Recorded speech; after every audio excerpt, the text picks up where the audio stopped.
राधे राधे। आप सभी से आप सबको सुनाने जा रहे हैं खूब चुटकुला कजरी गीत। कैसे लगे कमेंट बॉक्स में लिख कर बताना। आप सब हमारा वीडियो अच्छा लगे तो लाइक करना, हमारे चैनल पे नए हो तो सब्सक्राइब करें, लाइक करें, ज़्यादा से ज़्यादा शेयर करें। सभी से राधे राधे। 10 दिन धीर धरा गोरिया, ना तो होई कष्ट उठाना, होई फिर नया जमाना होई न।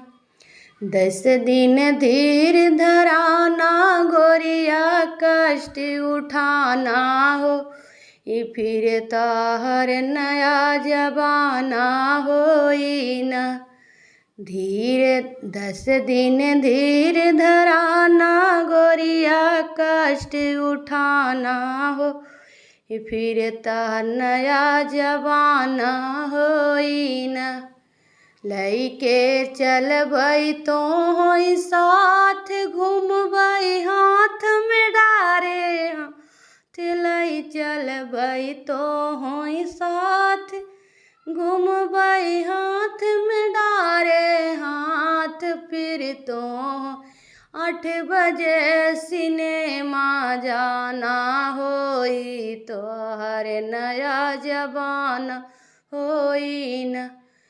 8 बजे फिर तो होई सिनेमा जाना होई, तो हर नया जमाना होई न। 8 बजे ड्यूटी दइयौबई तो होई लइके चौक घुमौबई। 8 बजे ड्यूटी दइयौबई तो का लइके चौक घुमौबई। 8 बजे ड्यूटी दइयौबई तो का लइके चौक घुमौबई। 8 बजे ड्यूटी दइयौबई तो का लइके चौक घुमौ। फिर दोनों जन के संगे खाना होटल में फिर खाना होई, तोरा या जमाना होई न। दोनों जन के संगे में खाना फिर होटल में खाना होई, तोहरा नया जमाना होई न।